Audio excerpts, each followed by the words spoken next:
everyone. My name is Mark Fennel. I'm a arson criminal defense expert, and I also do civil work as a fire investigator for attorneys and insurance companies and people that manufacture products, which we call product liability. Today, I want to talk to you about how we can defend a arson case, which is primarily from a criminal defense standpoint, using, or actually not using, what's known as junk science or a bad science. And that is when the fire investigator will use uh, other means necessary to identify what caused the fire. And so after today, hopefully you'll have more tools to use when you defend a client that we can show that it's definitely not an incendiary or an arson fire. So I want to talk to you real quick about this gentleman. This is one of my first cases that I had as a criminal defense expert. This gentleman was what we call in the United States third strike felon, meaning that he had 3 felony convictions against him. And in the United States, some states will have what is called life in prison, where they are in prison for the remainder of their natural life, possibly with parole, which means they could get out early. And then some have no possibility of parole, which means they are literally going to die in prison. This gentleman was convicted of arson. And what was sad was the fact that he was married, he had no kids, and him and his wife ultimately had the dream of having children. Unfortunately, because he was convicted of arson, he was in prison for his natural life. His wife did not want to be an absent spouse. So she filed for bankruptcy, and she also filed for divorce. And in fact, this gentleman here encouraged the divorce because of the fact that he knew that his wife ultimately wanted to have a family because that was her dream. During his stay in prison, his wife took her own life. She overdosed on pills. And what happened was this gentleman decided to write letters to everyone that could possibly listen to him, saying that he was falsely incarcerated, he was falsely in prison. What happened was the letters went to an innocence clinic, and that attorney contacted me. I looked at the report, determined that the fire marshal used bad science, that he didn't eliminate all other causes of the fire. And we made a presentation to the judge, and the judge of the court realized that he didn't have a fair trial. And in fact, during the court case, his defense attorney, under oath, stated that he used YouTube videos to determine how he could defend this case in court. Ultimately, as I said, the judge decided that he didn't have a fair trial. The court case got dismissed, and he's actually free pending potential new charges, depending upon what the prosecutor has to say. But if you look at it, what kind of life does this gentleman have now? He has no wife. He's bankrupt, all because the state fire marshal used what we call junk science to file charges against him for a crime that he didn't commit. I have his photo actually on my desk. I use that as my motivation because I don't want another person to go through what he's going through. So providing a viable defense is something I take very seriously, and it's my passion. I absolutely want to make sure that, like I said, there's not another person that has to go through this. So today we're going to talk about NFPA 921, which is the National Fire Protection Association guideline to fire investigations. We'll talk about some statistics. I'll give you some examples. We'll talk about a fire expert, and that's in parentheses because in my experience, most public police and fire investigators don't even meet the qualifications as an expert. So that's why that's in parentheses. And we'll talk about some strategies that we can use in court. Talk about some discovery. Discovery is when you submit motions to courts for the prosecution file. And then if you have any questions or comments at the end, I'll give you my information and you can definitely contact me anytime, and I'm here for you to help you. So arson evidence is based on science. It's not based on junk science. It's not based on the lack of science. It's based on science. And unfortunately, if this gets into the courts, there's going to be a continued trend of people that are convicted of, of arson that they didn't commit. Unfortunately, it's the judges that are the gatekeeper, or it's the court system that's the gatekeeper that allows bad science into the courts.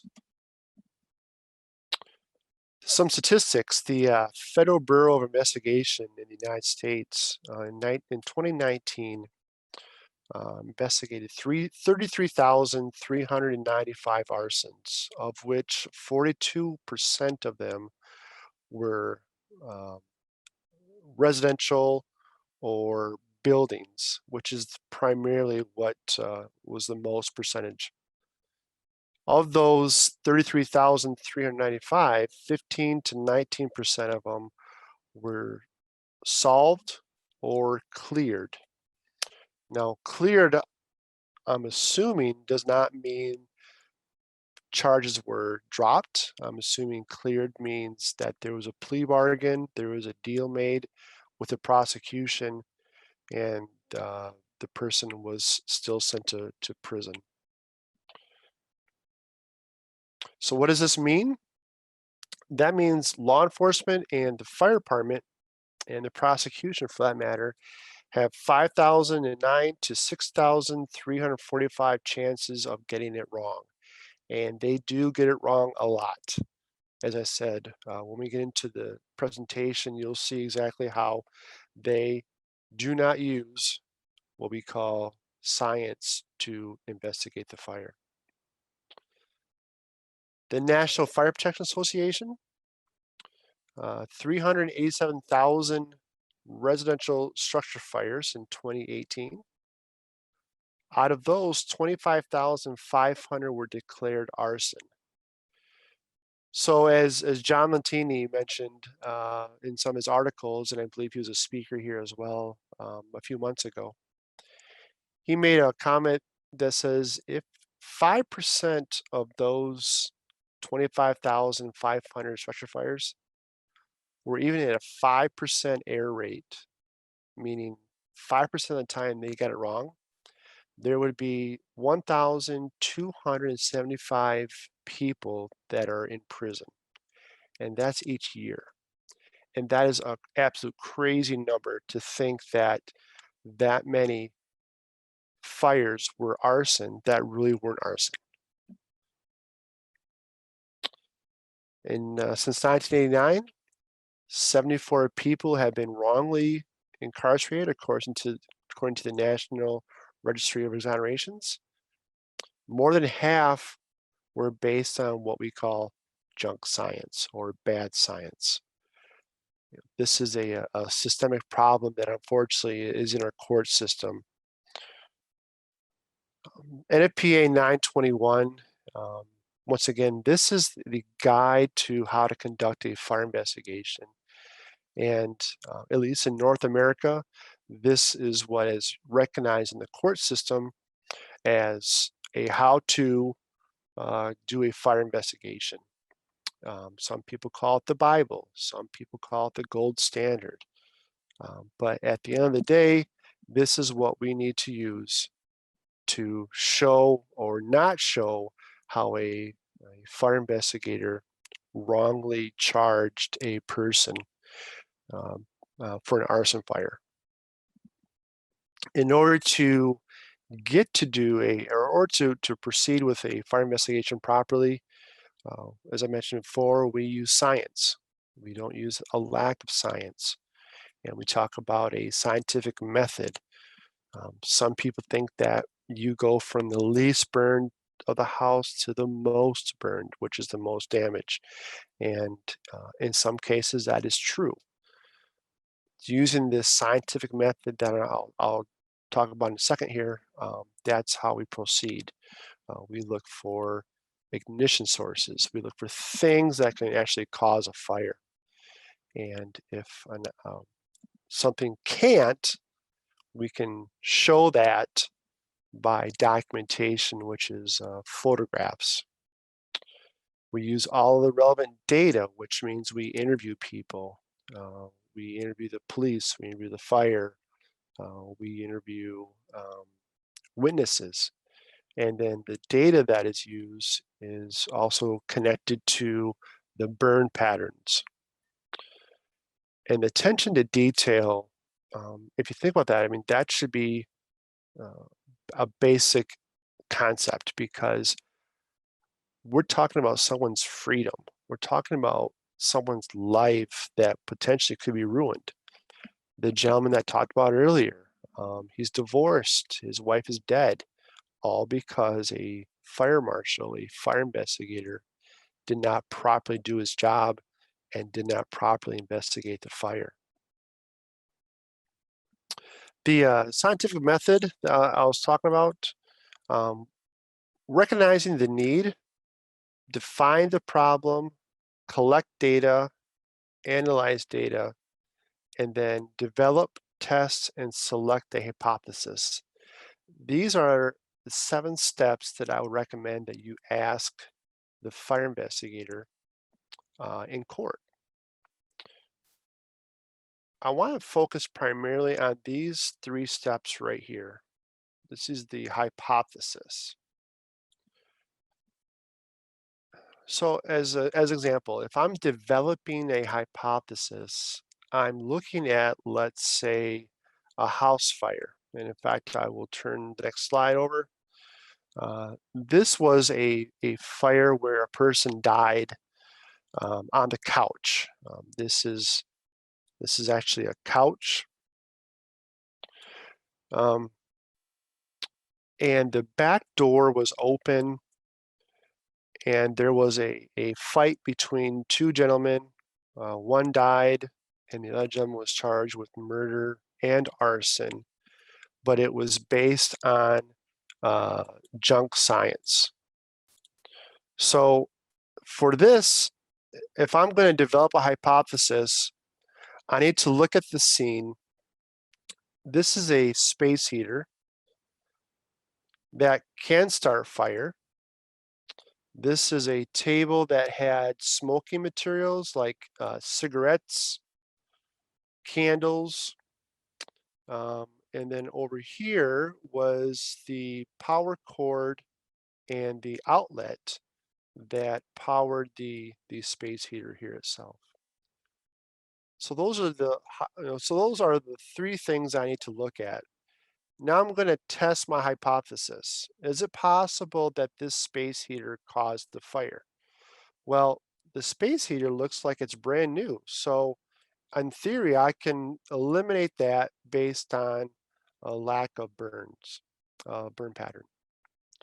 If I look at this table where the cigarettes were, Um, Notice the tan wood here and the tan wood on the side. There's no fire patterns. So I can rule that out, that there wasn't a fire there. Now I look over this couch, and what could be on this couch? Well, is it possible that the person that died was smoking and the cigarettes possibly ignited the couch on fire? That's a possibility. I have to look at that. But then I have to look at this outlet and this power cord. Is it possible that that started the fire?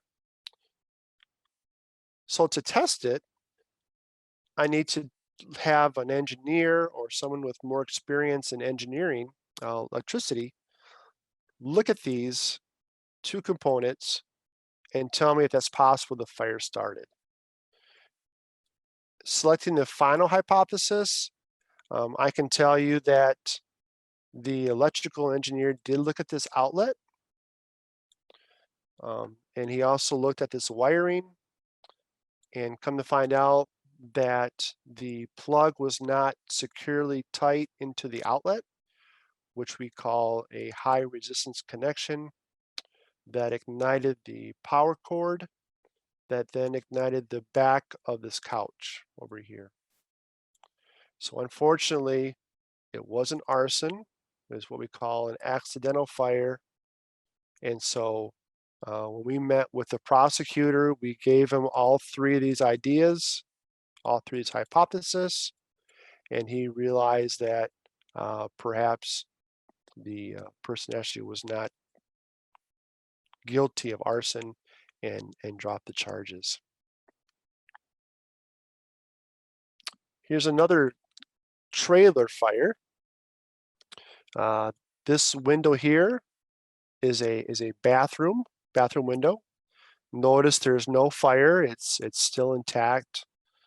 If I look at this fire here, this is a bedroom window, and there's, as you can see, a lot of fire coming out of that window. This window here is another bedroom. Notice there's no fire. This is a living room window. Once again, no fire. And then this is where the front door is at to get inside of the trailer.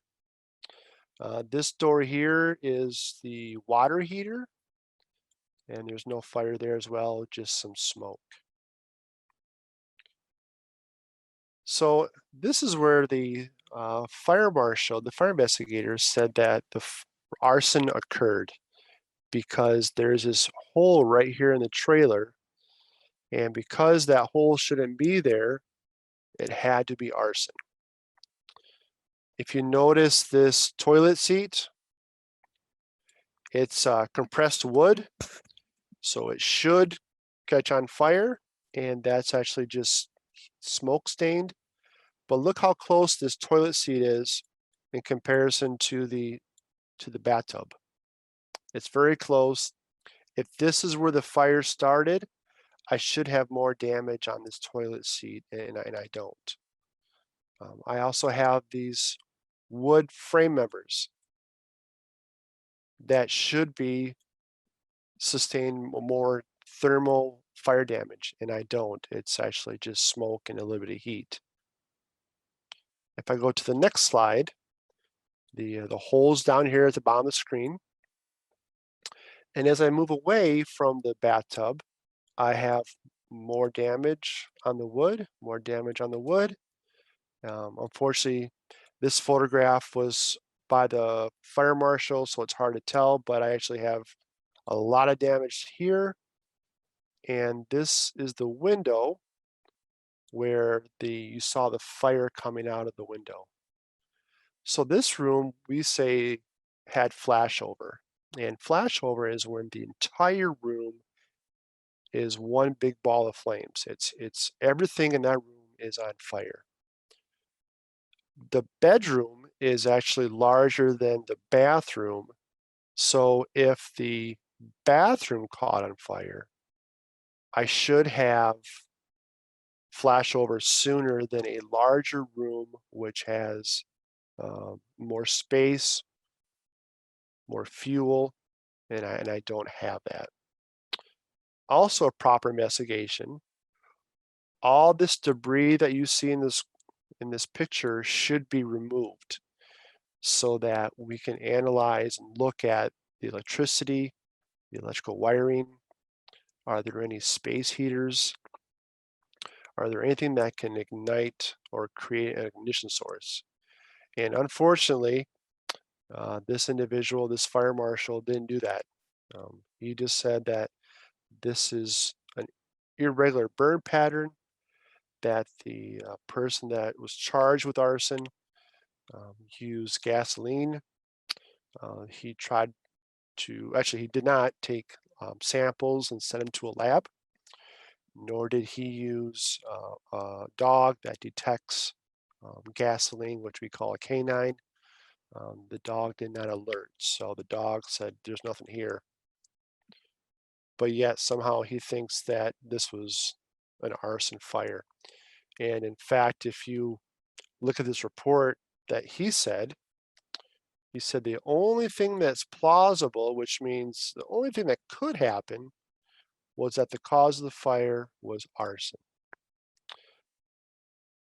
The result was a competent ignition source, which would be a flame, a cigarette lighter, being applied to either ignitable flammable liquids, which he didn't test for, nor did the canine alert, or common combustibles, which is clothing or wood or something of that nature. All because the back door was unlocked, and because that's a small city, uh, people were talking rumors, and the rumor was that this individual started the fire for unknown reasons. And what we do is we call that confirmation bias, which we'll talk about here in a little bit. So what is fire cause analysis? And we talked a little bit about NFPA 921 already. The methodology is a scientific method that I talked about, those 7 steps. We determined how fire, we're looking for ignition sources that can cause fire. And John Lentini, as I mentioned before, he made a comment that think of fire investigator as a scientist. And that is so true because we're looking at materials that can cause fire, and we're looking at what we call heat release rates. We're looking at energy. We're looking at fire dynamics. We're looking at things that we can talk about how the fire started, how it spread, and then ultimately how it created all these burn patterns that I just showed you on these two case examples. And usually, as I said before, fire investigators that work for fire departments, police departments, don't have the training, they don't have the experience, and they still call themselves fire experts. Some of the strategies that we could use as criminal defense experts or criminal defense attorneys is, was the investigation complete? What I mean by that was, did that person eliminate all the potential sources of ignition? Electricity, uh, mechanical, which would be like your stoves, your refrigerators, your microwaves, your clothes dryers, your clothes washers. NFPA 921, we talked about that already. It's the guide. It's a step-by-step of how you could investigate a fire. And in court, if you have the opportunity to question the fire marshal or the fire investigator, ask them, did you follow NFPA 921? And I'm very confident they're going to say, yes, I did. And when they say that in court, now we can use NFPA 921 to show that they really didn't. They were using what we call bad science or junk science. Negative corpus is primarily, in my experience, what the fire investigators or the police departments will use. Negative corpus is Bad science is junk science. It's a determination of the fire without science, and we'll get into that in the next couple slides. Expectation bias. It's when the investigator uses premature determination to dictate an investigation. As an example, that trailer that caught on fire, there were a lot of rumors going around that this one person started the fire.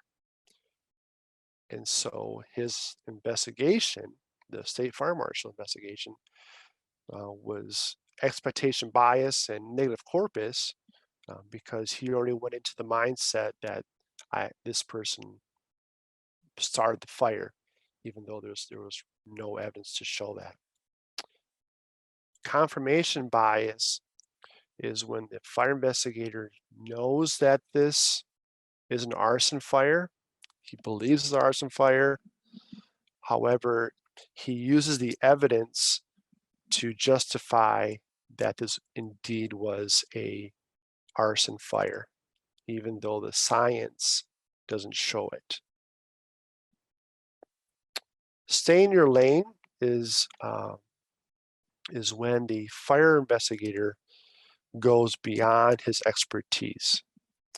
As an example, if I think that there's an arson fire, but there's electricity in the area where the fire started, I would get an electrical engineer, an electrical expert, as I showed in that space heater fire, to tell me, is it possible that the electricity causes fire? Yet the public investigators, the police departments, the fire departments, they say that they can eliminate electricity with really not being able to because they don't have that expertise. So their focus should be on using other experts to get to the point where it's either an arson fire or an accidental fire. NFPA 1033 we'll talk about in a second. Daubert-Frye and the federal rules in the United States, those are what we call expert challenges. So if a fire investigator uses junk science, we can use those in court as previous court cases to show that this fire investigator should not be considered an expert, that in fact he should just be a witness because his hypothesis, his opinion is not based on science. It's based on lack of science. As I mentioned, John Lentini mentioned in a previous presentation with you, this membership about energy and using kilowatts and heat release rates. And those are questions to ask the fire investigator. How did you come up with this cause of the fire? Explain to me what a kilowatt is. Explain to me how energy is transferred from where the fire started to the rest of the house or the rest of the car or whatever's on fire. Explain to me, and I would be shocked if they could explain that within a reasonable degree of fire science. Evidence collection. So if a fire investigator collects evidence to send to a laboratory for the analysis of petroleum-based products like gasoline, how is it collected? For me personally, I take 7 to 10 photographs. I take a picture of the empty can. I take a picture of my gloves. I take a picture of me collecting the evidence and putting it in the can. I take a picture of the can that contains the carpet or whatever I put in there. I take a picture of me sealing the can and then using evidence tape. And then I fill out forms, which is called a chain of custody form. That's how you properly document evidence. And then when it gets to a lab, is the laboratory signing that they received it? Are they justifying how they tested it? Do they show the graph of petroleum or gasoline? That's how you properly collect evidence. And if the fire investigator doesn't have that, then we have potential contamination of evidence collection. The written report. Does the fire investigator in the report go step by step of how he or she investigated the fire, how they're able to eliminate certain causes of fire that could be used as ignition sources? Spoliation. Spoliation is when evidence is destroyed, either on accident or on purpose. As an example, if there's a murder at a house, do you think that as soon as the investigation is complete, that that house is torn down and all the blood that you see is no longer there? No, they usually keep that. They usually save that because that whole house is evidence. In the fire investigation world, that house is evidence, and so we should have the ability to look at that house. We should be able to look at the burn patterns independently, meaning we should have access to it. I mean, you might have to file some motions in court to make sure that that house or whatever is caught on fire is saved so that we can look at that. And that's why we need to secure that property as soon as possible. I would recommend, getting a criminal defense arson expert as soon as you can if you think or that you're going to represent a client for an arson charge. We talked about securing the property. Show me. So in court, if a fire investigator says that he eliminated the light switch or the power cord or the microwave, they should have photographs to show you that they did. Maybe the light switch wasn't burned. Maybe the power cord wasn't burned. Maybe the stove was off. Great. Show me the pictures that show me how you eliminated those things. That trailer fire that I showed you with the fire coming out of the window, that fire investigator took 57 photographs, which may seem a lot. I typically take between 700 and 1,000 pictures because I'm photographing everything. I'm photographing what's burned, what's not burned, what's damaged, what's not damaged. And then as I get closer to where the fire started, I'm photographing any ignition sources and then how I rule them out, because maybe they're not damaged, maybe they're off.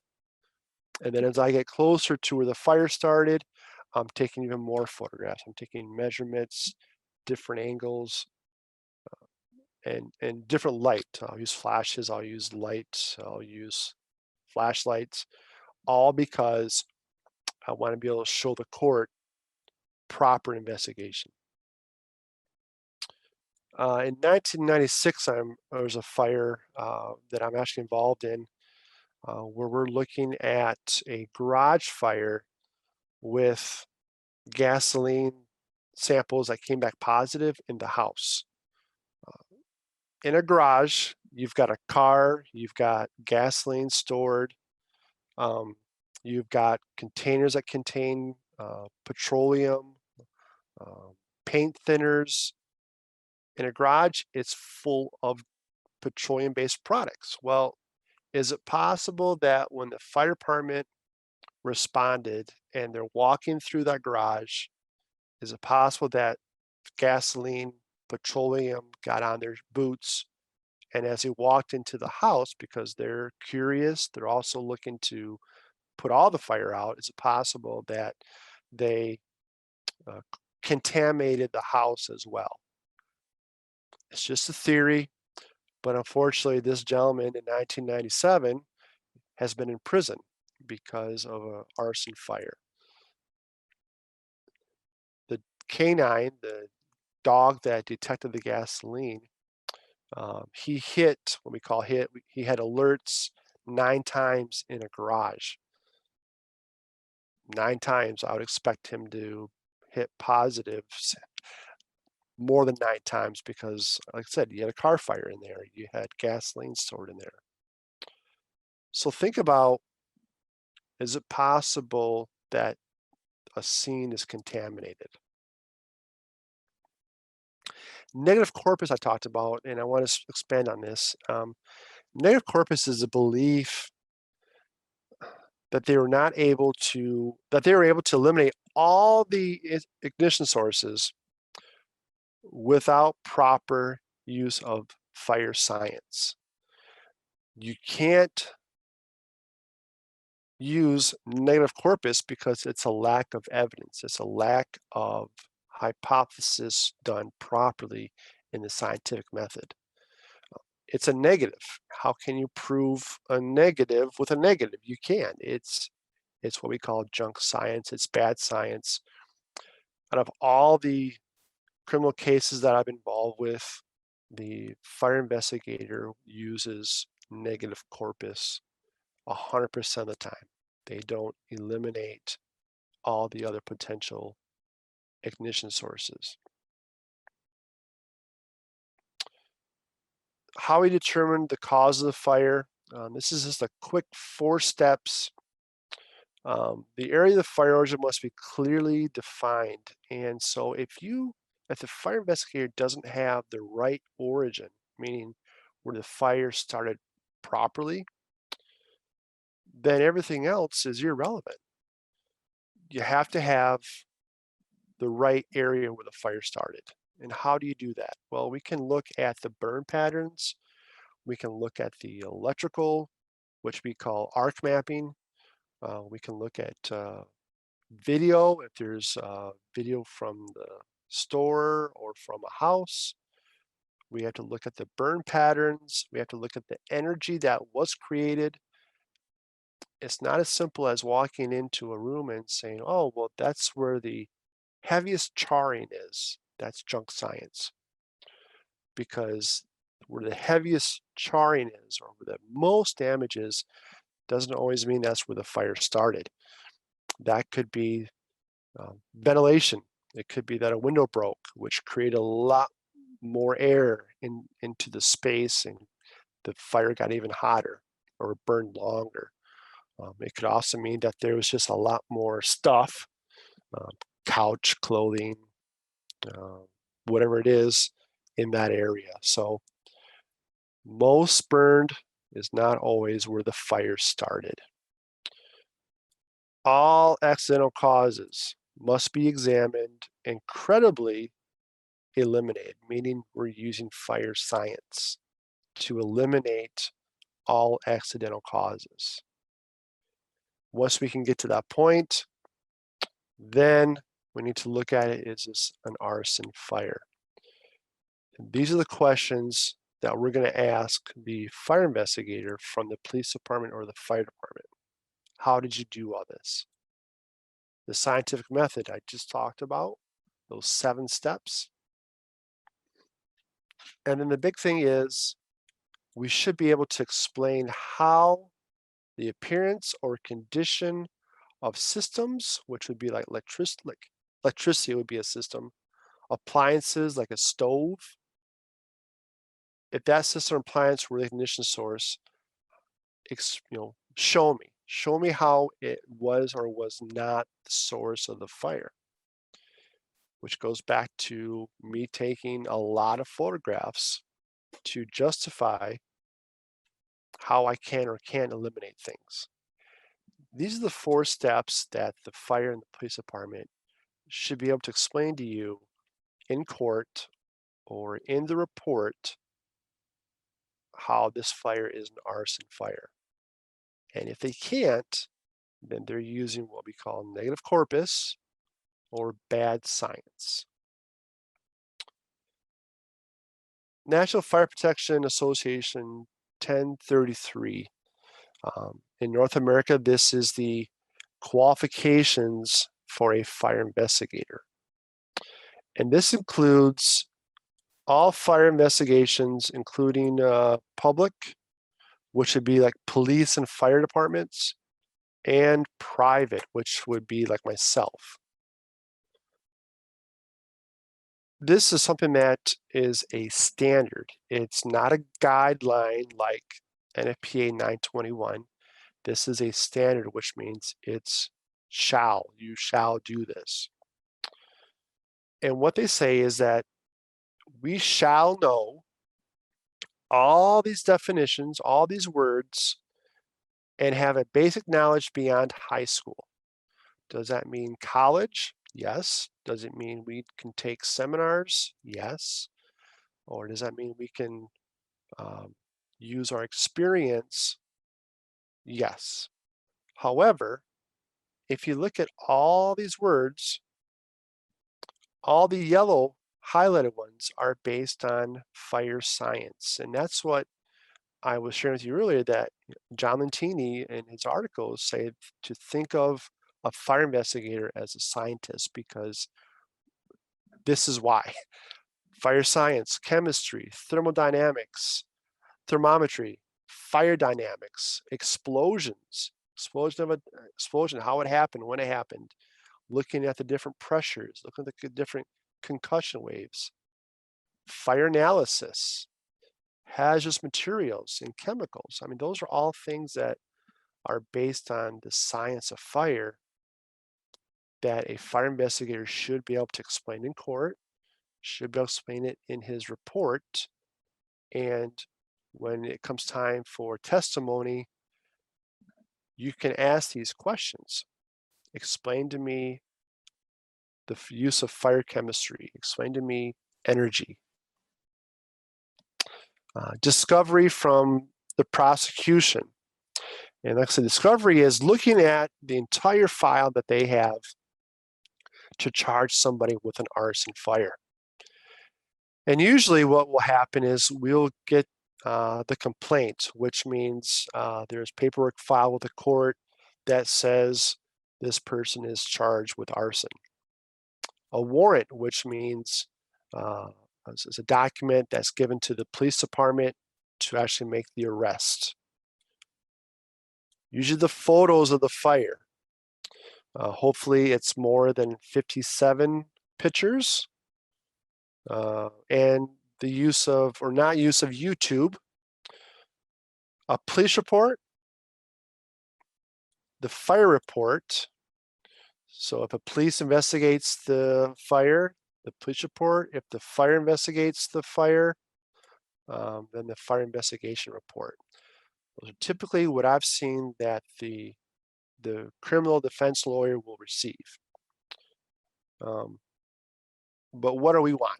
We want the whole file, and this may require you to go to court to file motions. So we want everything. We want all the emails, because there's emails that go back and forth about fires and about the arson. It may be internal with the police or fire department. It may be with the prosecution. It may be with whomever. Witnesses. We want to see that. We want to see all text messages, because now we've got cell phones, and sometimes it's easier to text somebody than it is to put it in an email form. That's documentation that we want to see. Voicemails. Sometimes, well, actually you do, there will be people leaving messages. We want to hear those. We want to see when the calls came in. So we want to see the phone logs.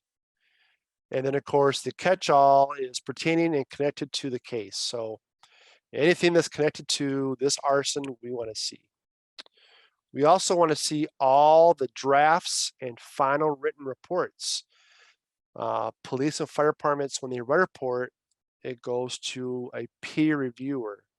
The peer reviewer is a person who kind of looks at it for grammar, for spelling, makes sure that it works, that it looks nice, it makes sense. A technical reviewer is usually somebody that has more training, more experience, a supervisor, a boss, a manager, and then gives them feedback on the report. Then that goes back to the investigator for the final written report. We want to see all those changes. Maybe the fire investigator said, or police investigator said this was an accidental fire, and maybe it got changed to an arson later on. We want to see that. We want to see all the police logs, meaning that a police officer or a police investigator or a detective went to a house to talk to a witness. We want to see that. It should be written someplace. We want to see all the field notes. So if a detective or a police officer takes notes in the field and is writing down on a notepad, we want to see that. We want to see what he wrote. All the videos, all the video images, voice recordings, if there was a tape recorder, all the photographs with original date stamp and associated photo number identified by the camera. So cameras all have unique numbers. The photo pictures are time stamped. So there's a date and there's a time. We want to see that. If we get the pictures and the pictures are numbered 1, 5, 12, 14, 16, okay, what happened between 1 and 5? Where's photos 2, 3, 4 at? Reason why I say I take 700 to 1,000 photographs is because sometimes my pictures may not be looked as I like them. Maybe they're dark. Maybe I didn't focus in properly. Maybe I'm at a bad angle, so I want to change my angle, but I don't delete them because that's all discoverable. It's all evidence. If a person's deleting pictures, that should be a question that we're going to bring to the courts. All the lab samples and the testing, we want to see that. We want to see the resume and the training records of the investigator because NFPA 1033 that I just showed is the standard. It says you need continuing education. Did this person's last seminar or last training session, was it 5 years ago? Well, guess what? 5 years ago, the science has changed. We want to see that he's continuing or she's continuously in the current scientific community. All chain of custody forms, which talked about, taking photographs of the can, taking pictures of the can with the material in it, all the forms that I completed, those are chain of custody. We want to see all of them because maybe we want to do our own testing. Maybe we want to send them to our own lab. All police response, and that comes from the dispatch. We want to see that because we want to see what time they were dispatched, what time did they get there, what time did they clear. If they do arson investigation, some do the detective work, which is interviewing and charging. Some do the actual fire investigation. We want to see all those reports as well. We also want to see all the drawings. People will make a sketch of the house or whatever caught fire, and then there's where the fire started. Some get really detailed and put in like where the couch is at, where the kitchen was at. We want to see that file. And then we want to see all the standard operating procedures, guidelines, policies, whatever it is pertaining to fire investigations, because did they follow the procedure? What does the procedure say? That's all part of the file. Those are all the things that we are actually entitled to view. We just have to ask for it.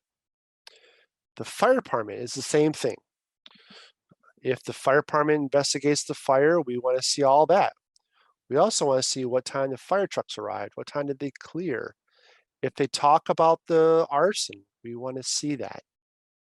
This is all part of the file. This is all things that are discoverable that we want to see as criminal defense experts or criminal defense attorneys to make sure that they use the science, not the lack of science, to determine that this fire was actually an arson fire.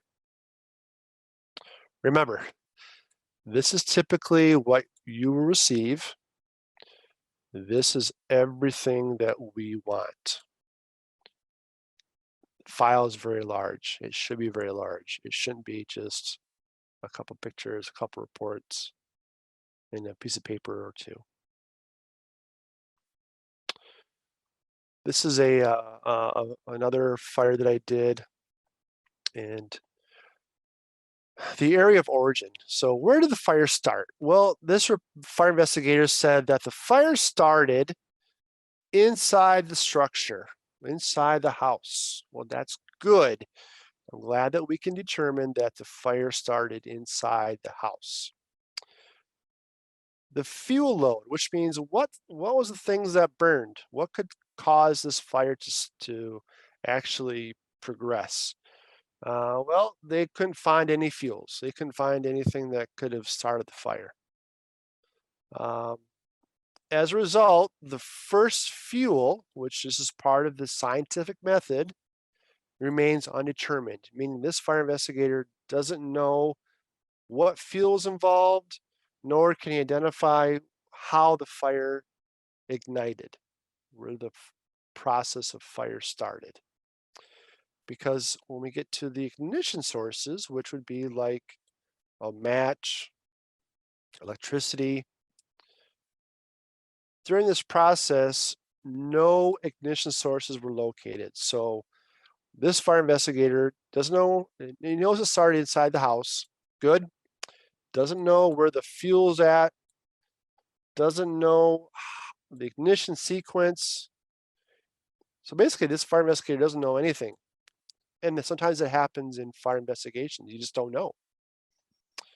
Okay, what caused this fire? Well, during this process, no specific causes were determined, meaning he doesn't know. And the specific cause remains undetermined. However, if at this point, they need more evidence. And without additional evidence, the fire will remain undetermined. Now look at this. The fire will remain undetermined, meaning he doesn't know how this fire started. He can't identify anything. But just wait. The cause of this fire was the deliberate act of an unidentified individual, meaning this fire is arson. Here we're saying, he says, I don't know, I can't identify the fuel, I can't identify if a match was used, a flame was used, I can't tell if there's a electricity that failed, or spark, I don't know, but you know what? This has to be arson. This person was charged with arson, looking at 7 years in prison, using negative corpus, using junk science. This is the problem that we have in the court system again. This particular fire investigator took 21 pictures. Remember, I take like 700 to 1,000. He took 21 photographs, and this is the best picture that I could find to show you. The other ones were either very dark, which I couldn't see anything, or it was very blurry, which I couldn't see anything either. 21 pictures, and this is the best of the best. It's ridiculous. So do you need to obtain a fire expert? A few of us will do this as criminal defense experts because a few of us are only qualified to do this. But try to get one as soon as you can. The earlier, the better. We can help with you for strategy. We can help you with suggestions on how to or what motions to file. A lot of us will do a desktop review, which means look at the report, look at some photographs, and tell me what you think. We'll also do consulting work, meaning that we'll actually look at the report, we'll give you some suggestions, and we'll actually go to court to help provide a defense for your client that they didn't start this fire. At least in North America, The courts will usually pay for the expert fees, meaning there's what we call a defense fund. If not, uh, there's people out there such as myself that'll do it pro bono, which means that we'll do it for free because we believe in creating uh, a private defense, a public against the public fire investigators that use junk science. We're in this for the right reasons.